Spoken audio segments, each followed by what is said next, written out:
Open, if you would, to James chapter 3 now, please. James chapter 3.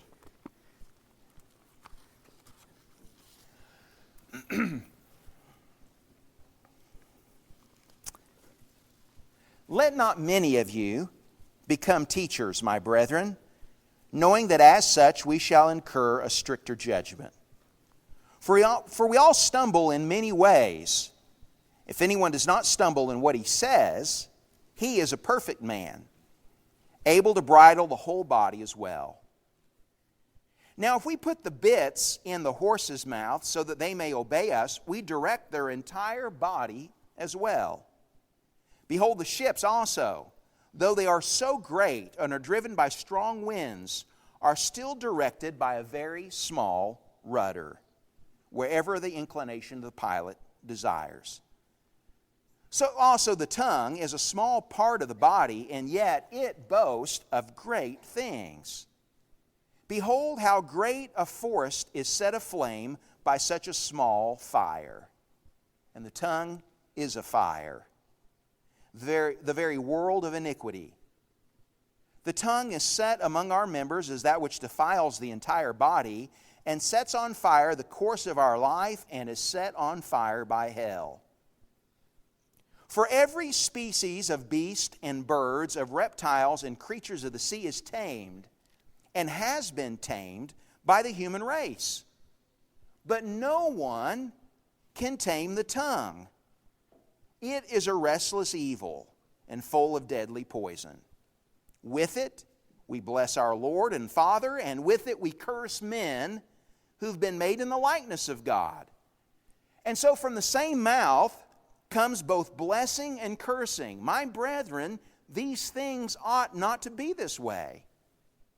Does a fountain send out from the same opening both fresh and bitter water? Can a fig tree, my brethren, produce olives, or a vine produce figs? Neither can salt water produce fresh. James teaches us about real faith, about what real faith looks like, about how real faith behaves. And the important principle that he teaches us here in James chapter 3 about real faith is that real faith understands the forever effects of speech. Real faith understands the forever effects of speech. There is power in our words. Not in some of us who speak words. There is power for all of us when we speak. God has put great power in our speech. Power for good or power for evil. He opens this passage by underlining the forever effects of speech by warning us about teaching. He says, let not many of you be teachers, knowing, he says, that you will incur a stricter judgment. He underlines there the accountability factor that is a part of anyone that would presume to stand between God and man and speak on behalf of God in order to give moral instruction. He says that when you do that, you need to be careful what you say, because you can mislead people. You need to be careful about how you say it, because you can say the right thing to people, but you can say it with the wrong kind of motivation and it not strike the target that you're looking for in their heart. You need to be careful that you model what it is that you teach, because hypocrisy is the great bane of religion, is it not? When you don't live up to the things that you recommend to people about the truth of God. And so there are so many ways that we can, with our speech, influence people in a bad way. You can, with your speech, either be a help or be an impediment in drawing people to God. And so he warns us, let not many of you be teachers. But in giving that warning, I want you to see that he is saying there something that gets emphasized throughout the text, and that is that words are powerful. The reason he warns us about teaching is because there is a role of influence that's involved in teaching. You have an effect on the destiny of people's souls. There is a forever effect with what you teach and how you influence people. And what is true with regard to moral instruction is true with regard to speech, period. Words are very, very powerful. I don't know of a passage of Scripture where the Lord or where His inspired writer uses more illustrations in order to make his point than James does here. He uses 8 different pictures to emphasize to us, to underline how powerful the tongue is. And I want you to appreciate the magnificence of these different illustrations that he uses. He first of all says that the tongue is like the bridle on a horse. In order to make the point here, we should go outside and have Kendall bring one of her horses and just look what a little person can do when they're on a great big animal with just a little bridle. She can make it go however she wants it to go. She can make it go to the left or to the right. She can make it go faster or make it go slow. She can cut quickly around barrels.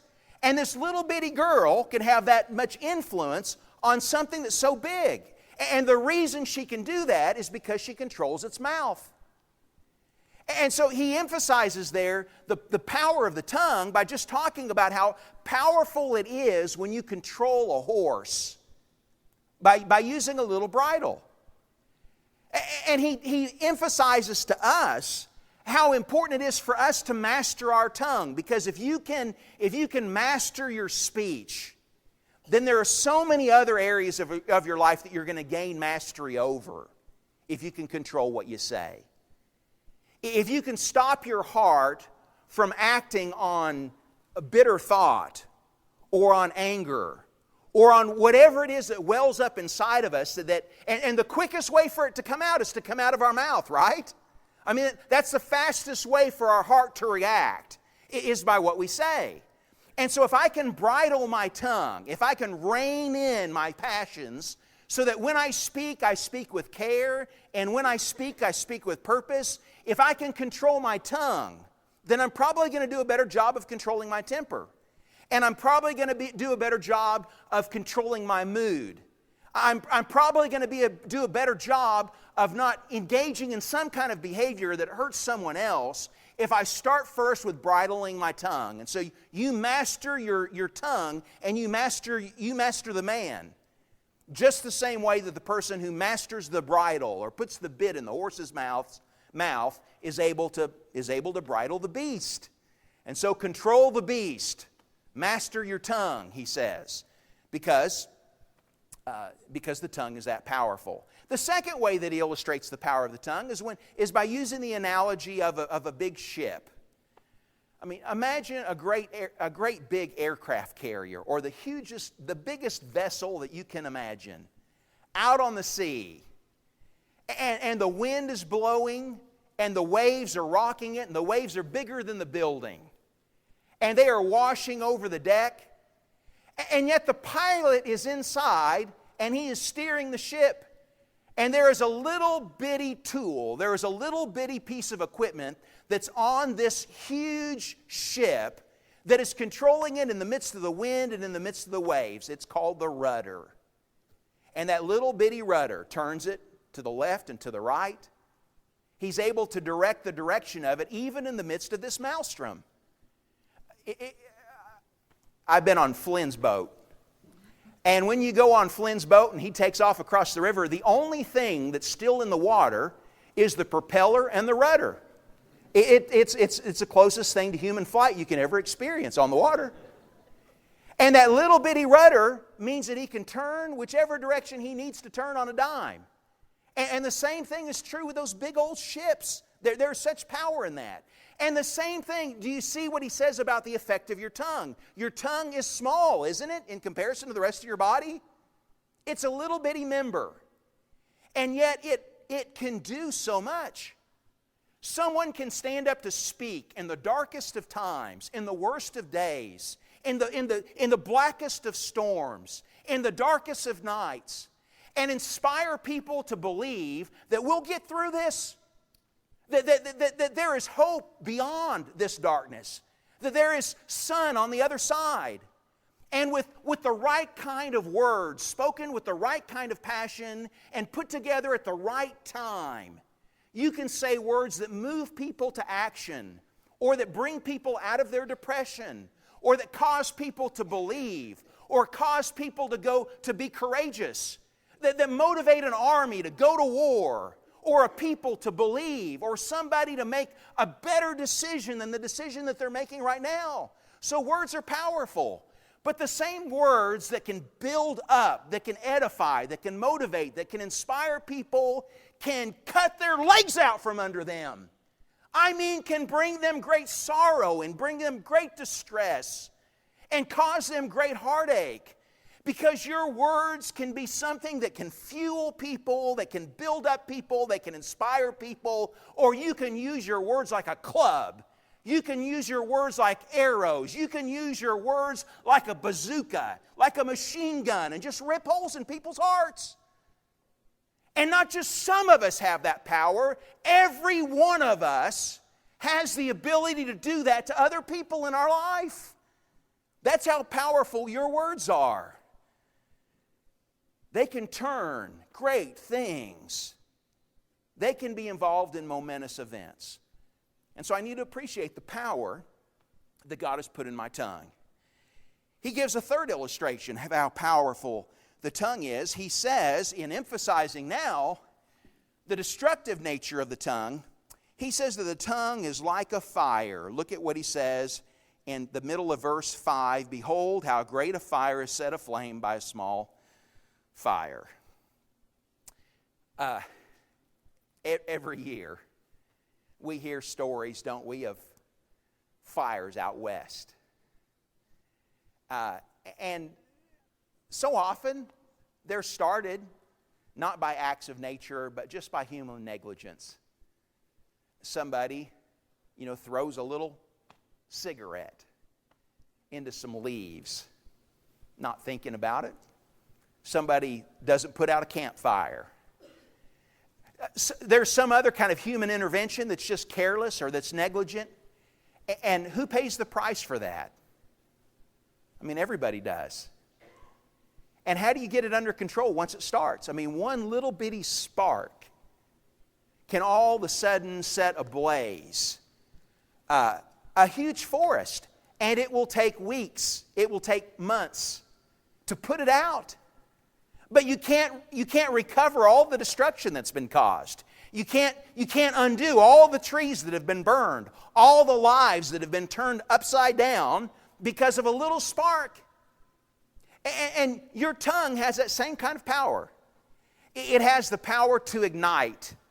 It has, in a good way, the power to ignite and to incite and to arouse and to things that are edifying, but it has at the same time the kind of destructive power that a little spark does to cause a huge conflagration. So that reputations are, with just your word, with just an insinuation, they are completely decimated, completely destroyed. You can wreak havoc in a community of people by just being careless with your words. So you burn somebody here, and you burn somebody here, and you burn somebody here, and then you don't have any bridges left. And not only do you burn the bridges between you and them, but you burn the bridges between others because you speak words that are fiery, words that spark and ignite and do great harm. And so he gives us that picture of how powerful and how awful the tongue can be. In a fourth illustration, he says that the tongue is a world of iniquity. There is just lots of bad stuff that can come out of your mouth. And he says that in being a world of iniquity, he says that the tongue can be an agent of hell. He said it is set on fire by the world, and he says it is set on fire. He says, I think that's in verse 7, is it? No, in verse 6 it is. He says it sets on fire the course of our life and is set on fire by hell. There is a sort of a cyclical relationship between what goes on in the heart and what comes out of our mouth. I mean, you think something, right? And that becomes the reservoir from which you speak. Your thoughts and your feelings are all what become the content of your speech. But there's an effect that your tongue has back on your heart. When you say something, it it becomes more written in your heart. And so there is a sense in which your tongue, what you speak, sets the course of your life. It gives some direction. When you say that you're going to do something, there's a certain accountability you feel to follow through, even if you say something foolish. You say something that's a bit prideful, or it's a boast that I can do this or I can do that, and then somebody challenges you to that, and so you feel a certain accountability because you said you can do it to show them you can do it. And so there's a sense in which our tongue sets our life on a certain course. And the more you speak a certain thing, the more written it becomes in your heart. So if you speak pessimistically all the time, you know what? You're going to have a pessimistic attitude. If you speak with optimism, if you speak with hope, if that's the content, if faith is what you speak, then guess what you're going to think about more? You're going to think about the things that you speak. And so there's a sense in which our speech influences our future actions. It sets on fire, he says, the course of our life. And in a negative sense, he says, that our tongues can be an agent of hell because they're set on fire by hell. He says in verse 7 of the text that every species of beast and birds, of reptiles and creatures of the sea is tamed and has been tamed by the human race. We can tame a lion. We can make Shamu jump through a hoop. And an acrobat can ride on his back. We can take all kinds of animals and we can train them to do and domesticate them to do the things that we want them to do. But you know what? Doesn't matter who you are. You better not ever leave home and leave your tongue unchained. Don't ever walk out of the house and not have it in shackles. Don't ever get up in the morning and not first thing when you look in the mirror put your bridle on. Because no man, listen to what he says, no man has tamed the tongue. Nobody has. You can't leave it alone. You can't leave it unattended. You can't leave it unbridled. You can't leave it out of the cage. And so it's a warning to us about how unruly the tongue can be and how quick the tongue can be to say something before we've thought through it carefully. And so there needs to be the discipline practice on our part that we're not going to treat it as domesticated, because it ain't. It's a wild animal. And so you need to keep it shackled. You need to keep it bridled, he says. In carrying that thought further about how it's an untamed animal, he compares it to a viper. He says that it's full of deadly poison in verse, at the second part of verse 8. It's a restless evil and full of deadly poison. And so we need to understand that the tongue has fangs. It can bite. It can hurt. It can poison. It can wound people. It can kill. And so you need to see how deadly our words. We need to see how deadly our words are, and how they have a forever effect, how they can impact other people in very hurtful ways. He gives two other illustrations at the end. He says, verse 10, from the same mouth comes forth blessing and cursing. My brethren, these things ought not to be so. Does a fount send out from the same water both fresh and bitter? And so he speaks of our tongue being a fountain. It shows what's in the well of our heart. And we can either speak words that refresh people, or we can speak words that just when they come out of our mouth are bitter to people, are sour to people, are not appetizing. And so there is power again in our speech to either give life or to be a pool of death to people. And then finally he says that our tongues bear fruit. And so he says in verse 12, or asks the question, can a fig tree, my brethren, produce olives, or a vine produce figs? And so he talks about how we bear fruit with our tongues. And the fruit that is born is a fruit that's consistent with what our heart is. And so you don't go to an olive tree and expect to find grapes there. Nor do you go to a vine where you're expecting grapes and find figs. And so there's a connection between who we are and what we say. And the fruit that we bear in our speech is an indication of where our heart is. Faith understands all those illustrations and is affected by them, and recognizes that there is a forever effect that is a part of our speech. So let me give some practical admonitions based on what James says to us here. Very simple. Be careful what you say.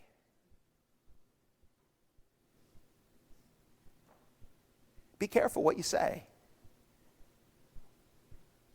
Be careful what you say to your wife, husbands. Because you set on course their day with the way you talk to them in the morning. And wives, the way that you greet your husband in the morning, the way you talk to him, it determines whether the Lord's day is going to be a good day for them or it's going to be a bad day.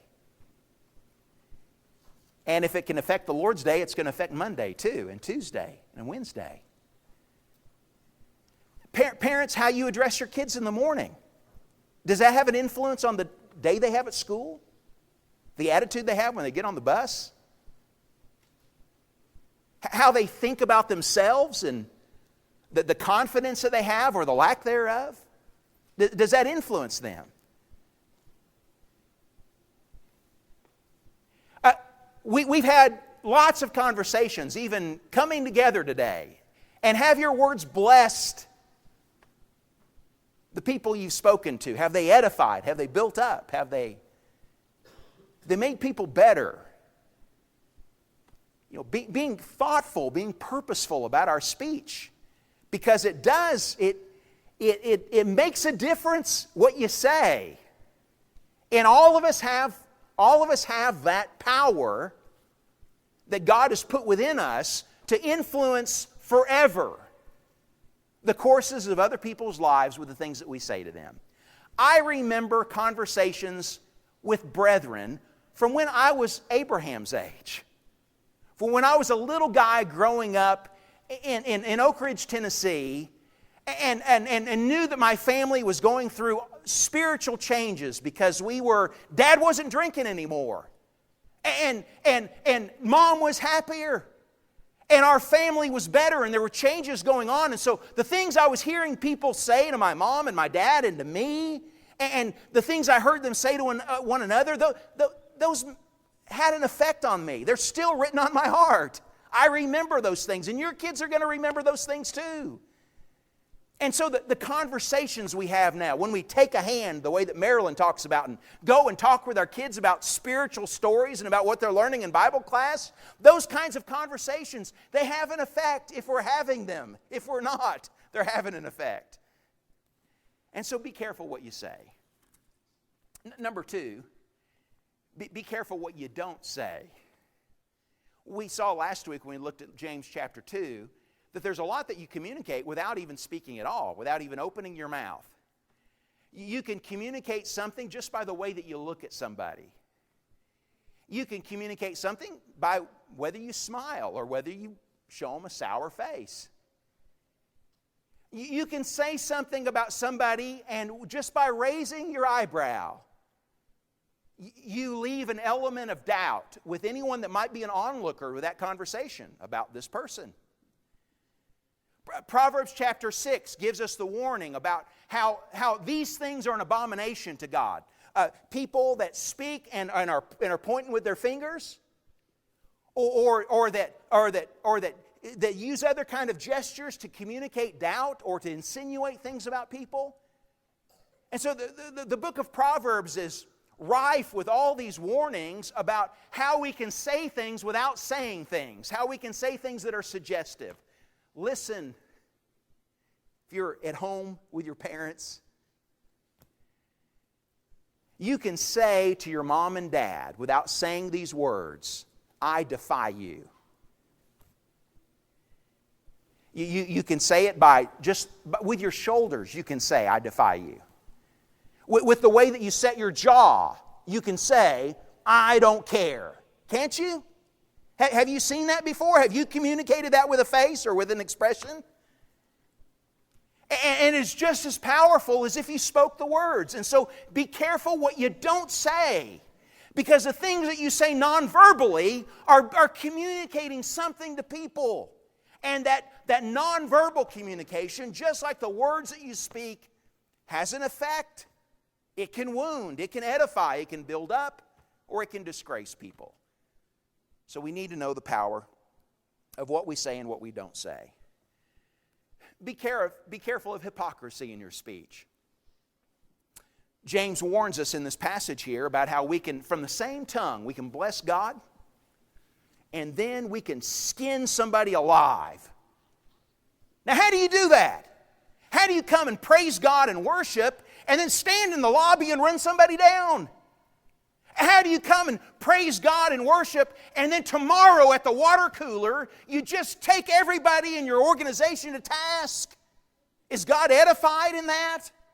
When I worship Him here, but then in my conversations about people that I work with and people that I live with and people that I'm friends with, I am wounding them.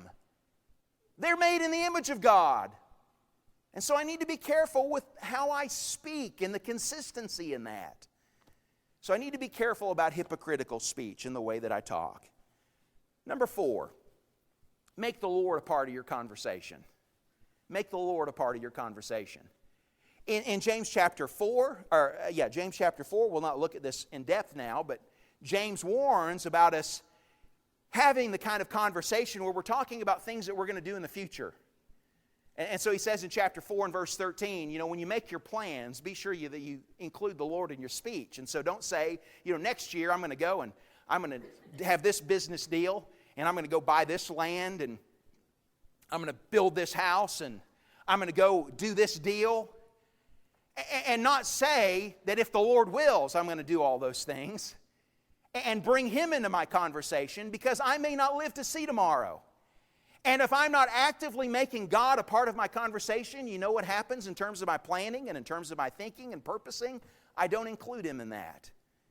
And that is prideful, that is conceited, that is arrogant. And it's going to get me in trouble if I don't include the Lord in my speech. And so when I include Him in what I say, then it adds humility to my plans and to my purposes. It invites God's intervention and interaction in that. It makes my pathways much more secure, my plans much more solid. It's going to make me a lot more resilient, because if things don't work out the way that I thought they were going to work out, then I'm trusting that His hand is in it. And so I'm not beset by those things. Those trials don't turn into a temptation, because I've included the Lord in what I say. So make the Lord a part of your conversation. Take care in confrontation. Take care in confrontation. We need to watch our tongues when we're admonishing. We need to be purposeful in what we say when we are confronting somebody about a change that they need to make. It's not enough. Listen, this is part of the reason why he warns about not many being teachers at the first part. It's not enough for me just to tell people the truth. I need to tell people the truth at the right time, when they need to hear it the most, and when they're most apt to listen. And I need to not only tell them the truth at the right time, but I need to tell it to them in the right way, in a way that navigates. I'm responsible for this, for getting past somebody's pride, from getting past somebody's fears, from getting past all the heart obstacles that might get in the way of their will being surrendered to God. I've got to find the right words to navigate past all of that, so that they are motivated to do the right thing for the right reason. Now that's a tall task. And there's no guaranteed success in that, because in the end they make a choice. But I'm responsible for finding the best way not to win the argument. That is not the reason you confront. You confront so that you win the person. You win the relationship. You win good change in their life. It's not so that you win. It's so that God wins in their life. And so when we confront, we need to take care when we do it, so that our words are on target. And then finally, could I say to you, speak words that edify. Speak words that edify. Speak words that build up. If you want someone to hear your criticism. The best thing that you can do for them to hear you is to have, first of all, been their encourager. If you have been someone's encourager and they know that you love them, then you can say to them the most indictive things in the world. You can say things that poke at their heart, that goad their will, and they will hear you if they know that you love them. But there's got to be that prior investment of showing real, genuine care for them if they're going to hear your criticism. So the best thing that you can do to be prepared, to admonish, to give criticism when it's needed, is to be a great encourager of your brothers and sisters. Sometimes I worry that in spiritual context, in one another relationships, we can have the mindset that thinks that we're responsible for keeping everybody humble. And so it's my job to be the humility police. And if somebody looks like, they're a little too happy, then I need to beat them down. And if somebody has done something well, we don't want to tell them they did it well because they might get pride. They might get proud and then sin. And so let's not praise them. Let's not encourage them in that. Listen, it is not my job. It is not my job to keep you humble. That's your job. You keep yourself humble. It is my job to encourage you. It is my job, I guess I ought to say that happier, right? It is my job to encourage you. It is my job to edify you. And I need to take that responsibility very soberly so that I speak words that edify, speak words that build up, speak words that edify, spread good gossip. Tell the good things that your brothers and sisters are doing on them. Leave people better than you found them. I have the power to do that with what I say. Well, y'all have listened so good this morning like you always do. And I've spoken too long. And I told Jen I was going to be short today because I'm really not feeling very good this morning. So I said I'm not going to preach very long because I'm feeling bad. But then I got up here and you listened so well and I got so wound up. And it's just an illustration of how you got to bridle the tongue. It gets away from you. And so let's not let it get away from us. Because God has given us great power to make a good difference in people's lives and in one another's lives. And so let's make that good difference. Faith does that. Faith understands the forever effects of our speech. And so let's affect people for good, infect people for good with what we say, shall we? We're going to sing together, and we'd like to infect you for good. And so if there's good change that you need to make in your life, then hear the words that we're going to sing and know that the Lord invites you to whatever kind of changes that you need to make in your life. And if we can help you with that, won't you come as we stand and sing?